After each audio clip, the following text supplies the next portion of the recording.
শিকদার আপু আমাদের মাঝে এই বিষয়ে কিছু বলতে চাচ্ছেন। সংগ্রামী উপস্থিতি, সবাইকে সংগ্রামী শুভেচ্ছা।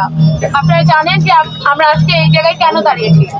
এই যে আমাদের আমিরের শফিকুর রহমানের যে বক্তব্য, সেই বক্তব্য আমরা ঘৃণাভাবে প্রত্যাখ্যান করছি। একই সাথে যেই দল ধর্মীয় নীতি অনুযায়ী পরিচালনার কথা বলে, কিন্তু আমরা দেখেছি তারা হচ্ছে এই ধর্মকে অপব্যবহার করে আমাদের নারীদেরকে তারা বিভিন্নভাবে বিভিন্ন সভায় অবমাননা করেছে। আমরা কিছুদিন আগে চট্টগ্রামে দেখেছি এক প্রতিবাদ সমাবেশে আমাদের এক কর্মী একজন নারীকে লাথি মেরেছে।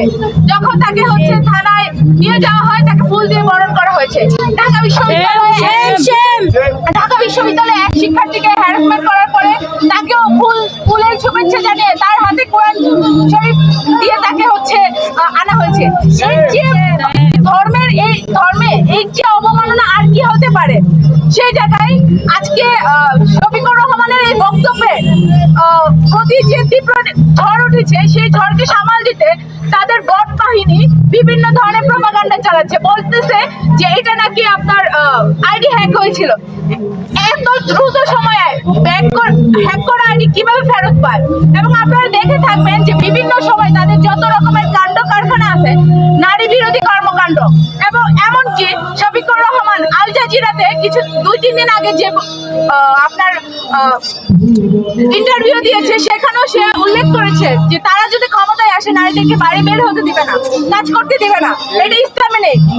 ওরা কি বাংলাদেশকে আফগানিস্তান বানাইতে চাইতেছে? আমরা কি হতে দিব? আমরা কি বাংলাদেশকে আফগানিস্তান বানাতে দিব?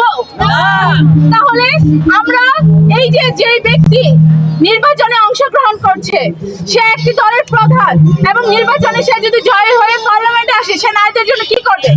আমার প্রশ্ন হচ্ছে, একই জায়গায় তারই বক্তব্যের প্রতিবাদ জানাচ্ছে এবং একই সাথে প্রশ্ন, বাংলাদেশ রাষ্ট্রের কাছে কি এমন কোনো আইন কানুন নেই যে এত বড় অবমাননার পরেও একজন জাতীয় নির্বাচনে অংশগ্রহণকারী প্রতিনিধি কিভাবে এই মন্তব্যের পরে টিকে থাকতে পারে? জামাতের নেতার এই বক্তব্য এবং পূর্ববর্তী সময় এবং ভবিষ্যতে তারা নারীদের উপর যত রকম আক্রমণ করবে, অবমাননাকর মন্তব্য জানাবে, আমরা তাদেরকে হুঁশিয়ার দিয়ে সাবধান করতে চাই